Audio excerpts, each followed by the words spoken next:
Señor mío y Dios mío, creo firmemente que estás aquí, que me ves, que me oyes. Te adoro con profunda reverencia. Te pido perdón de mis pecados y gracia para hacer con fruto este rato de oración. Madre mía Inmaculada, San José mi Padre y Señor, Ángel de mi guarda, interceded por mí. Hoy Jesús en el Evangelio nos hace una comparación. Dice que el reino de los cielos es semejante a un grano de mostaza que un hombre tomó y sembró en su campo, y que de todas las semillas es la más pequeña, pero cuando ha crecido es la mayor de las hortalizas y se hace árbol, de modo que las aves del cielo vienen y anidan en sus ramas. Jesús nos quiere enseñar que este es el modo de actuar de Dios, de lo más pequeño a lo más grande. Así ha sido siempre. Dios tiende a obrar calladamente, casi clandestinamente, no atrayendo la atención sobre sí mismo. San Agustín usa la comparación del pueblo de Dios en la historia con el arca de Noé. Imagínatela, una pequeña embarcación moviéndose entre las encrespadas olas de la historia, de modo que mientras los grandes imperios nacen y declinan, mientras numerosos personajes poderosos aparecen y desaparecen de la escena, mientras ruidos de cañones de guerra y grandes acontecimientos acaparan los titulares de la prensa, el reino de Dios avanza silenciosamente, desconocido muchas veces, pero inevitable. Es la historia de la salvación.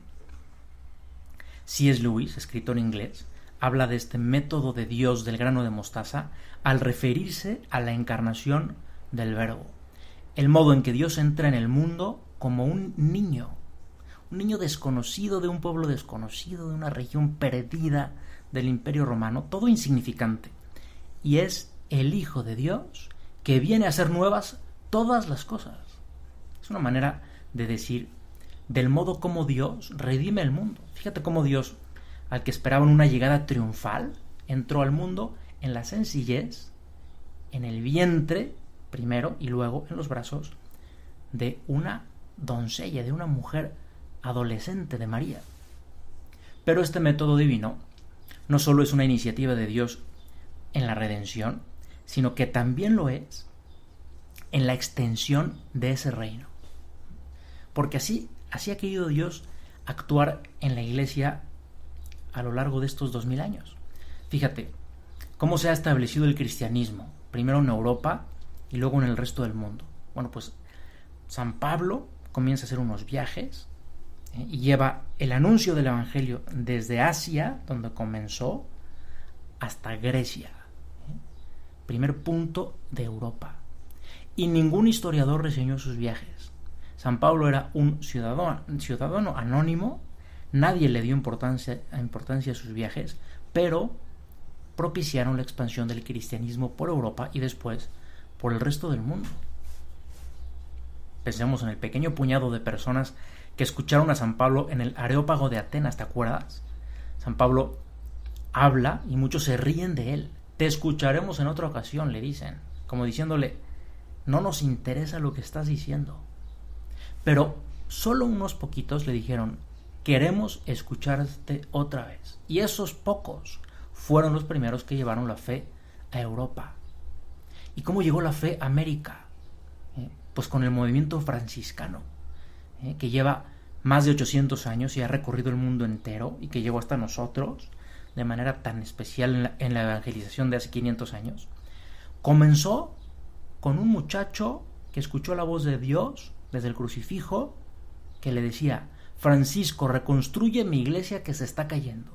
Y pensó, pues bueno, Dios quiere que yo arregle la iglesia de mi pueblo, y así lo hizo, y luego vio que no, sino que le estaba pidiendo algo de mucha mayor envergadura, pero así comenzó, con algo pequeño. Y fueron unos pocos los que le siguieron, y luego fueron miles. ¿Y cómo comenzaron las misioneras de la caridad de la Madre Teresa?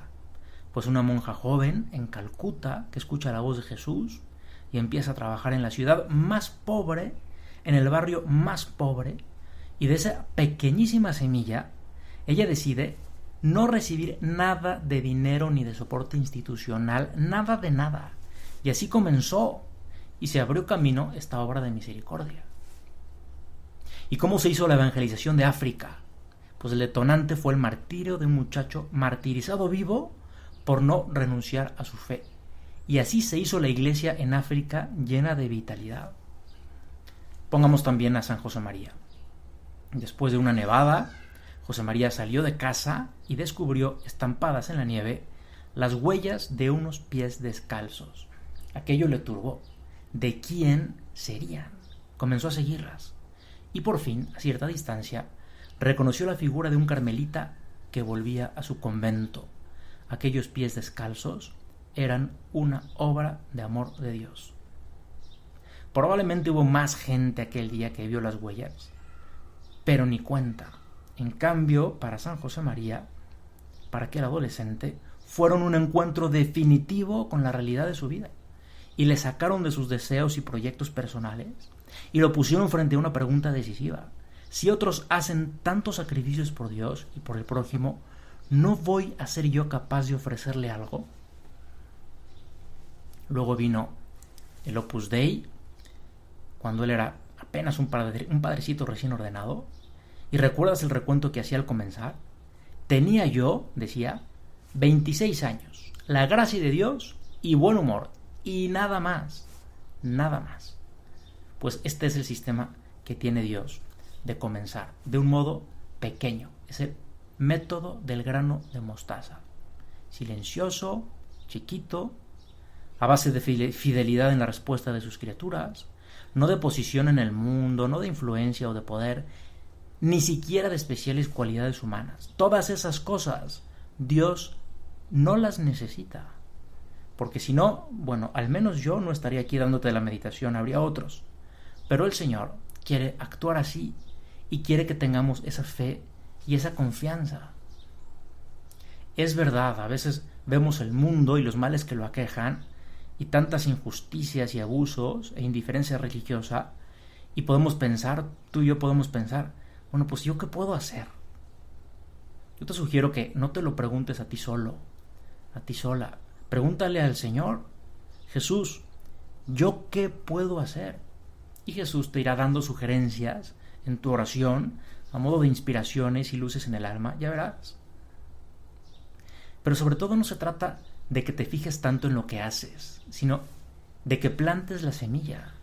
Que no te importa si lo que haces luce o no luce, porque si lo haces por Dios, Él hará su iglesia con esa pequeña semilla. Te cuento una última anécdota. Don Pedro Casiaro, el sacerdote que también siendo muy joven trajo el Opus Dei a México en el año de 1949, bueno, cuando él apenas se hizo de la obra, siendo un muchacho joven, comenzó la guerra civil y se quedó con su familia en Alicante y perdió todo contacto de noticias con los de la obra que estaban del otro lado. Solo se enteraba de noticias dramáticas, de muertes, de sacerdotes, persecuciones, y don Pedro empezó a temer por la vida de San José María al no recibir ninguna noticia suya. Y él más adelante contó que en medio de ese aislamiento y falta de noticias, temiendo que San José María había sido fusilado y los demás de la obra también, se comprometió en su oración seriamente con el Señor a continuar adelante con la obra aunque se hubiera quedado solo. Tenía 21 años, se había hecho del Opus Dei apenas 8 meses antes. Pues es bonito esta manera de reaccionar, pero sobre todo es una manifestación de fe y de meterse en el plan de Dios. El grano de mostaza. Tengo 21 años, quizá me he quedado solo en esta empresa sobrenatural, pero me determino a seguir adelante, porque es de Dios. 2 meses después recibió una postal de que, bueno, ni San José María ni algunos de los primeros habían muerto, y esto pues le animó muchísimo. Supo que no estaba solo. Esto es una gran verdad, que nunca estamos solos. Pues vamos a terminar acudiendo a la Virgen, quizá con esta seguridad. Piensa en los apóstoles, a veces un poco miedosos antes de Pentecostés, junto a María. Ella los acompaña en el nacimiento de la iglesia. Y ahí están los apóstoles perseverando porque está ella que les da seguridad. Bueno, este es el método del grano de mostaza que yo te quería platicar en esta pequeña meditación. Síguete tú por tu cuenta junto a María, que ella nos asegura la perseverancia en el camino, en el trabajo, llenos de esperanza en Jesús. A ella le invocamos. María, sé nuestra guía, prepáranos y acompáñanos en el camino de nuestras vidas. Y te doy gracias, Dios mío, por los buenos propósitos, afectos e inspiraciones que me has comunicado en esta meditación. Te pido ayuda para ponerlos por obra.